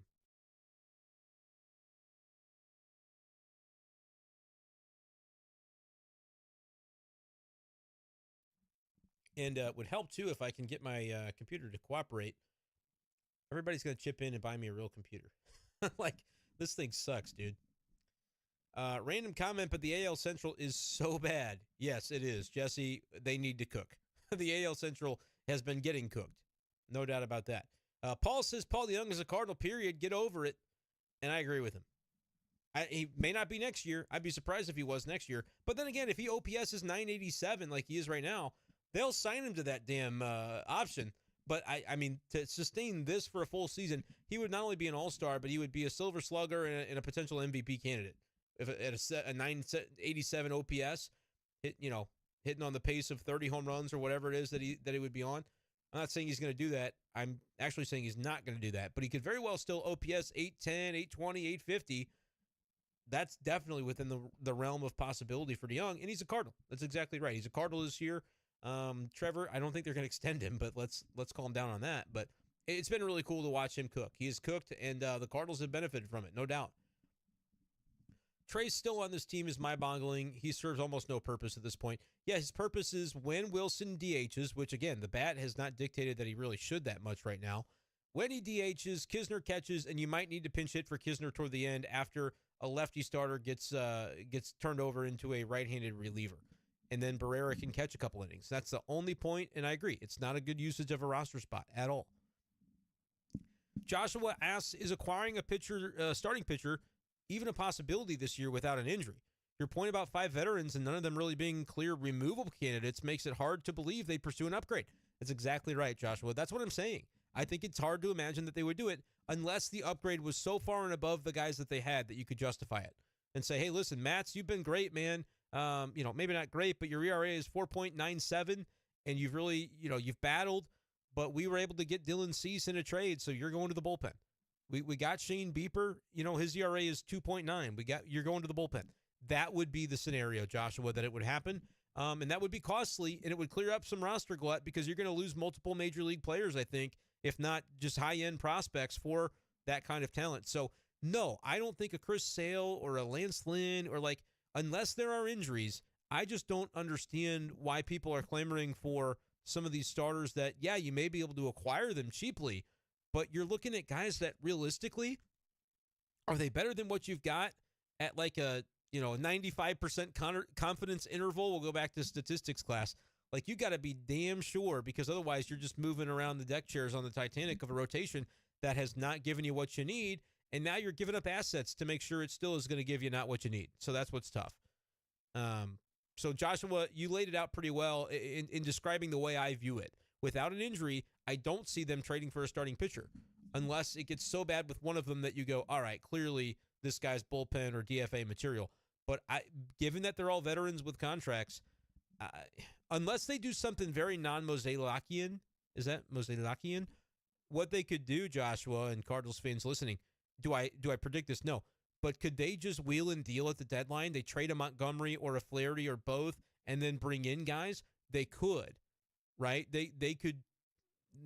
It wouldn't even really be buying and selling at the same time. But let's imagine a world where both Jack Flaherty and Monty had some level of trade value, and a contender loses a starter, and they go, hey, we'll trade you this pitcher for a prospect or two, get guys that aren't on the 40-man roster, clear up a spot there. But we also know we're trading for Dylan Cease or whomever else to fill that rotation spot. That would be the A.J. Preller trade, right? That'd be the Jerry DiPoto trade. That's not a John Mozeliak trade deadline, but it's kind of what they could use if they get into a spot where they've got some guys with value, but they want to take a shot on maybe upgrading the rotation with a guy that's cost-controlled and under team control for a couple more years. That's the play. Do I imagine in a million years that John Mozeliak can thread that needle? No offense. It's just not something that he has had as his strong suit necessarily in recent years. So that would be the way that it would make sense to me, Josh. But it would be, you kind of probably get where I'm coming from, that we haven't really seen those kinds of moves from this front office recently. Matt's best start of the year last year in Cincy when he hurt his knee, but it was 6 2/3 and giving up one run was beyond his best start, and he got hurt. So yeah, maybe this will be a good spot for Matt's to kind of shed those demons and be able to have another good start and this time stay healthy through it. They could use 7 from him so bad in his start coming up. It would be so valuable to this team. Dennis, with the Cardinals shutting let me start again, Dennis, I apologize. With the Cardinals starting pitching so weak, they must have a shutdown bullpen. I wonder if the Royals would trade Chapman and not ask for an unreasonable return. The Royals would trade Chapman. I would make the case that the only reason the Royals signed Chapman when they did in March or whatever it was specifically when they were out of the race. They thought they could kind of rebuild him into a guy that's tradable and recoup some assets. I said it on the radio show on KTGR at the time because we talked some Royals too. The show is based in mid-Missouri, so we get a little bit of action from both sides of the state. What I said at the time was the Royals are doing this to try and buy a couple prospects because in July they can turn whatever salary they paid Aroldis Chapman into prospects. And that is a savvy move for a team that wasn't going to contend. And I think it's going to work for them. I don't know if the Cardinals would be so interested in Chapman, but man, to have a prime type of Chapman arm to add to Gallegos and Helsley and Cabby and Hicks to take off the pressure, that's the kind of guy they absolutely need. I would trade Tyler O'Neill for Chapman if Chapman continued to be good, and he's kind of a bad human being, and so there's that aspect of it. But if you're just talking about productivity, I would trade Tyler O'Neill and that extra year of control for a good rental reliever that stabilizes the bullpen. I think that would be a move you make. Whether anybody even wants to do that, I don't know. But just hypothetical, that would be something that I could see the Cardinals pursuing if O'Neill has the health to be able to play for whatever team he ends up getting traded to. And again, that's such an up-in-the-air situation right now with the back injury, and back injuries are always kind of vague because, is it a real injury? I assume that it is, of course. I don't doubt that he's dealing with discomfort, but it's also, kind of hard to diagnose where you say, well, his back kind of hurts.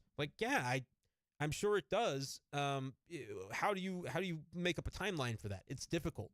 It's a comfort thing. It's a trust thing, and I don't doubt it. Backs are tricky. You don't want to F with backs. And so I understand Tyler O'Neill in the position that he's in. But the Cardinals, the position that they're in with him has been, we've seen this song and dance before, and he's had injuries and has not been able to be out there for them. And so that's where I think you get a little bit frustrated if you're the Cardinals. Paul got some autographs from Miles, Paulie D, and Contreras on Saturday. His son and him were so hyped. Yeah, that's cool to see, Paul. Those are some good dudes that you were able to get some autos from. So that's cool that you and your son were able to do that. Dennis says 3 catchers on this team makes no sense. Be better off with a guy that can pitch hit and possibly get a hit. I agree. And I don't think there is a 40-man roster crunch because you could take Jose Fermin and DFA. He's injured, younger middle infielder, but this team has so many middle infielders. It's not a commentary on Fermin. It's unfortunate that he got injured and couldn't show what he could do. But I would call up Luken Baker. I would DFA a guy like Fermin if I had to, and I would put Luken Baker on that bench and just say, take a shot. Cardinals don't seem to want to do it. They don't seem to believe that Luken Baker's performance recently is legit, and he could come up to the big leagues and just swing and miss at every curveball that he sees. Maybe he would, but that's what I would do rather than have Barrera on this roster. I just don't think it's a roster fit, and they've continued to do it. So, and the latest thing is the Liberatore thing, which we don't know how that's going to play out, but they said he was going to be a 6th starter, and then they keep changing it a little by little by little by little. It's why I say if you want to question something that sounds like the company line doesn't make sense, as a Cardinal fan, I can't tell you not to go ahead and question it. As somebody who reports about the team, I'll still say, well, here's what their thought process is. Here's how they explain it. But I'm also in a role with KMOV where I'll editorialize it as well. And I'll say, I think it's bogus or I don't. There's just been too many of them. The messaging from this team has been really poor this year. It just has been. I think all the guys that are involved and are in prominent roles are good at their jobs. I think Mo does a great job. I think Ollie Marmol does a great job. This team's got to improve the messaging. I guess they don't. There's no actual real consequence from it, but their fan base is going to continue to go, what the heck's going on in there where this is a team that can't make up its mind and do what it says it's going to do? That is real to me. It's not perceived. It's not you're a chicken little if you think it's been a weird year. It's been a weird year, and they kind of got to get that under wraps, I think. It would benefit them to do so. Steven, welcome in, says certainly would not be nice to give up 5 or 6 runs most nights. As is, it's a lot to ask from an offense, even when it's rolling like the Cardinals have been. How can we get it down to 3 or 4 a game? I wonder. Steven, it's a great question. They've got to consistently get through 6 innings, get efficient, throw strikes, but don't get hammered. That's the path to being able to give the offense the break they need. Otherwise, you're going to need that 6, 7, 8 runs a game. You just are. And it's unfortunate. How big was DeYoung as a prospect from Jesse? As I recall it, he kind of was another one of those kind of Brendan Donovan types, Tommy Edman types that kind of burst onto the scene and wasn't hugely regarded as a prospect, but once he got here was playing well, playing right away, and then suddenly he was the dude. That was the story, as I recall it, from Paul DeYoung his rookie season. He was fantastic, and he just became the Cardinals shortstop. Wasn't even like a long-term shortstop in the minors, I don't believe. I think that was kind of a recent development for him, and he came up, played as the shortstop in St. Louis, and then he was, and he could handle it defensively. That's kind of what happened with Paulie D. Not a huge prospect, honestly, as I recall.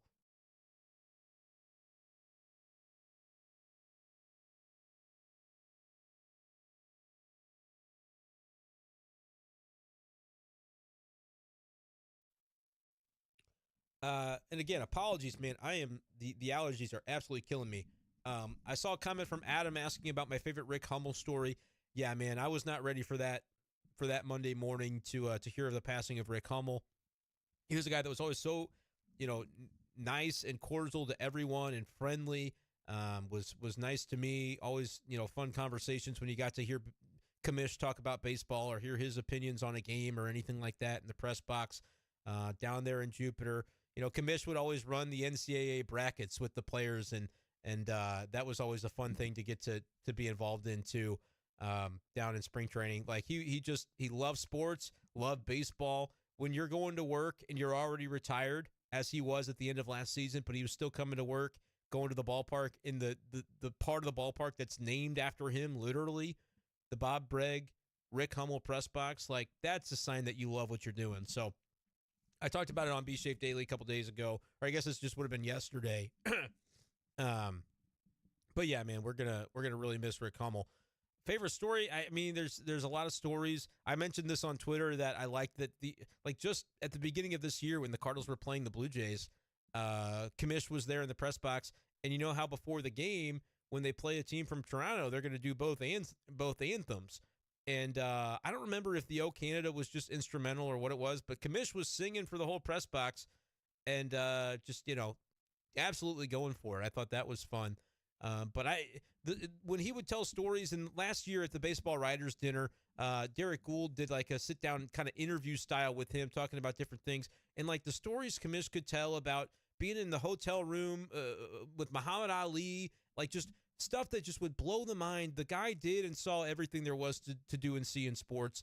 Muhammad Ali, Bob Gibson, Lou Brock, Stan Musial. I mean, the experiences he had, just unprecedented. I just really do believe incredible. 50 years in St. Louis for the Post-Dispatch. Like, you read Rick Hummel. If you're a Cardinals fan, there's no way you didn't read Rick Hummel.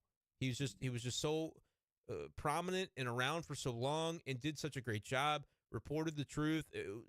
It's rare that you see somebody that universally respected in any industry, but that is what Kamish was, man. And yeah, we're going to miss him for sure, Adam. Thank you for bringing him up because I did talk about it on the last podcast, but I didn't get a chance to do so live with you guys. So appreciate that opportunity to kind of talk about that a little bit there too. Allison says, still not a fan of the new schedule where we play everyone, balanced schedule. Will having less division games make a difference in the standings at the end of the season? Yeah. And Arenado mentioned this the other day, Allison, where he said all September baseball should be divisional games, in his opinion. But it's not going to be the case. The Cardinals don't see the Brewers again until September. They don't see the Cubs after July. It's absolutely crazy. It may be August that they play them. I may have misspoke on that, but I know that I looked and they do not play the Cubs in September. And that is crazy to me that the balanced schedule has done that. So that's one thing that I do think is a little bit crazy about it. And it will have an impact to not be able to take advantage of divisional games late. There will still be some, but it's not going to be the same as it was. You're going to have to, I mean, every game matters. It always did, but I think it's a little bit of a different tune to it now. I do.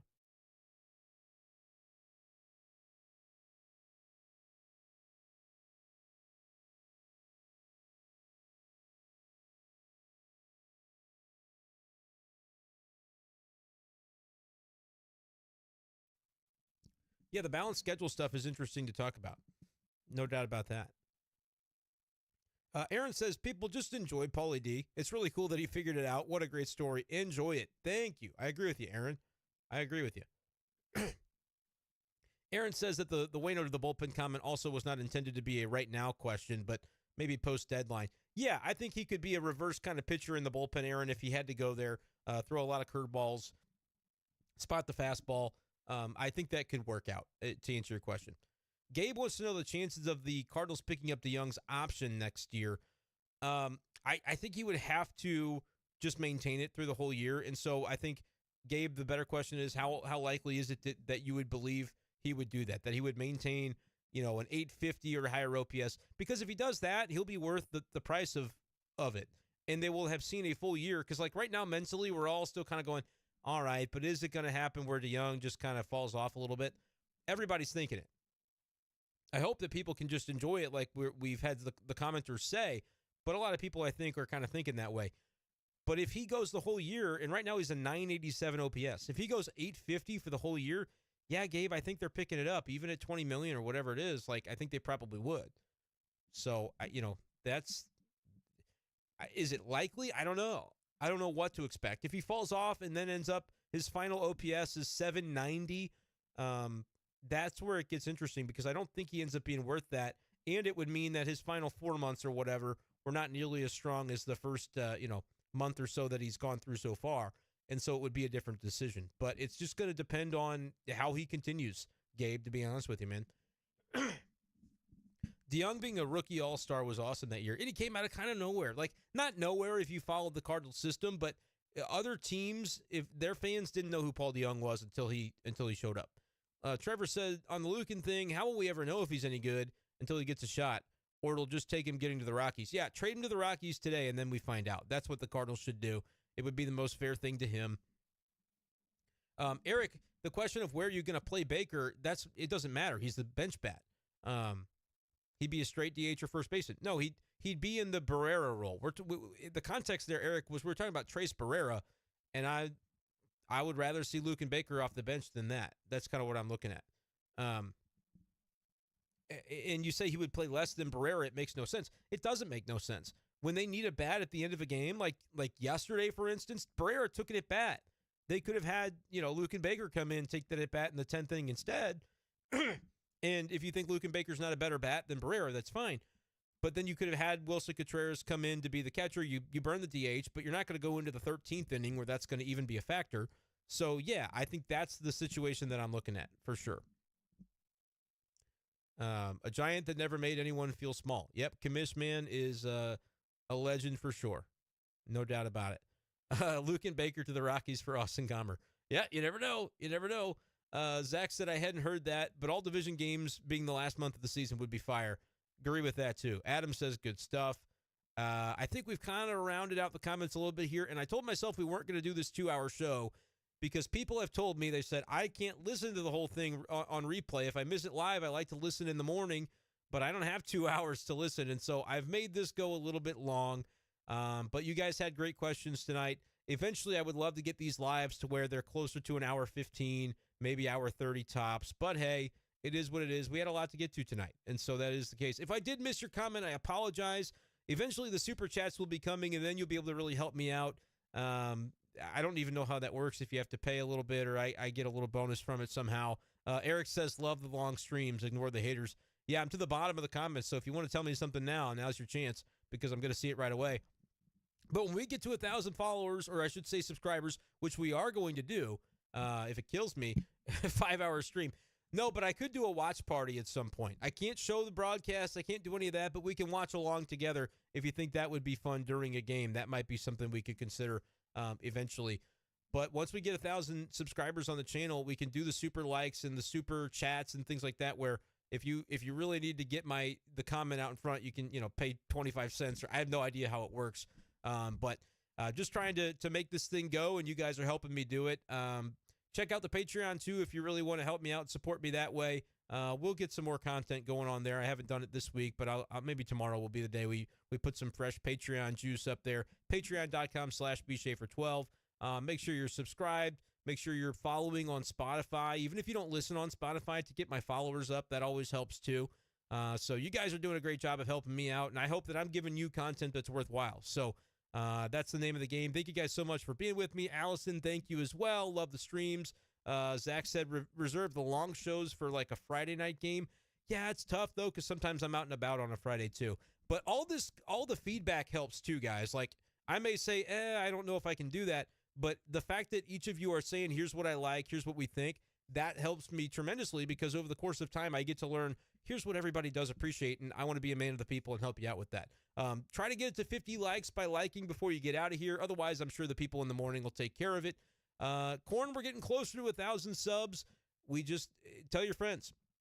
Tell your friends, and I'll start spamming my Twitter followers because they're happy to do it. I just got to ask them sometimes. And we'll get to 1,000, and then we'll really be able to do some special things here on the show and on the stream. So thank you guys so much for listening, and we'll talk to you next time on Be Shafe Daily Live. Peace.